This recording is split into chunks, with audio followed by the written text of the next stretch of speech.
DC here. Hi guys.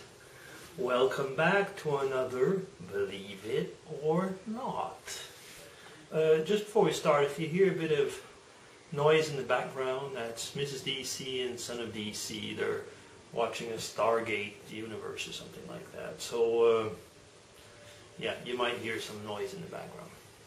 Now, to follow up on that fantastic series, Believe It or Not, I'll try and be a little bit less creepy because I had the impression that you were scared or worried. Well, where do we start? When I was in college, I was pretty wild. A group of mine stormed in to the physics professors, the same physics professor as the last, believe it or not. We stormed into his office. Sorry, not to his office. We stormed into a class.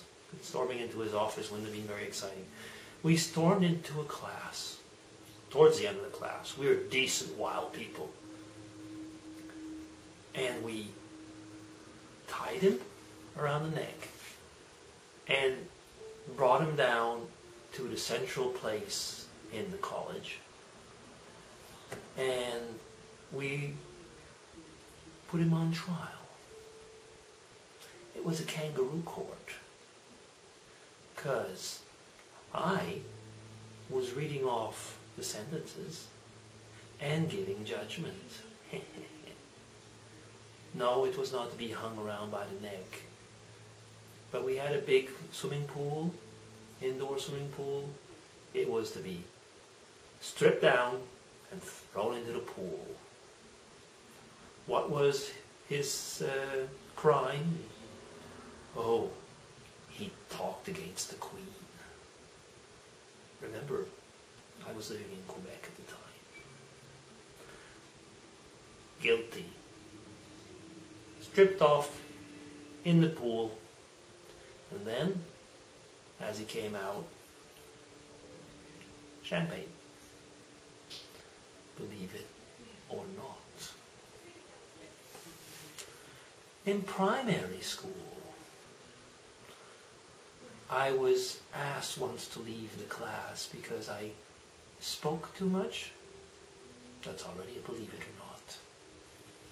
And I was told to go into the hall and wait till the end of the class. Well, the director was coming, so I hid quickly into one of the lockers. The director, the principal, opened the locker and caught me. Believe it or not. Another school prank.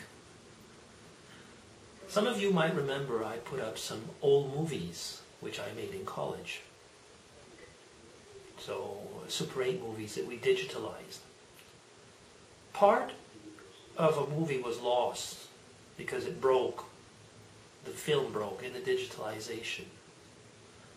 That part had a policeman running after me with his and he hit me with his billy stick. Believe it or not.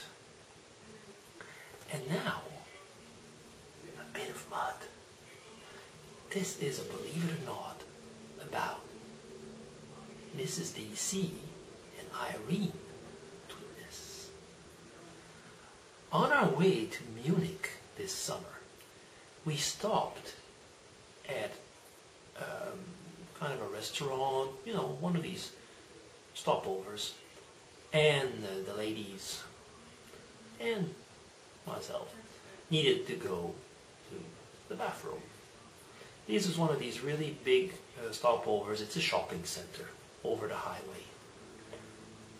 So Dave, Mr. Tweetness and I were just minding our own business, looking around and probably buying some snacks or something like that. And we didn't find Mrs. DC and Tweetness, Irene. Do you know where they were? They were in the sex shop. Yeah, they were checking out the prices checking out the sizes. I'm not saying what. Checking out the prices, checking out the sizes. And of course they said, well, we would never do it in town because everybody knows us in town. So they were going over that sex shop. Oh, I can tell you, Dave and I were way too shy to go in there. No, but they did, believe it or not. Anything else? Probably not. You still have the impression that DC is Stone DC, or that Stone DC is an earlier DC? Who knows? Believe it.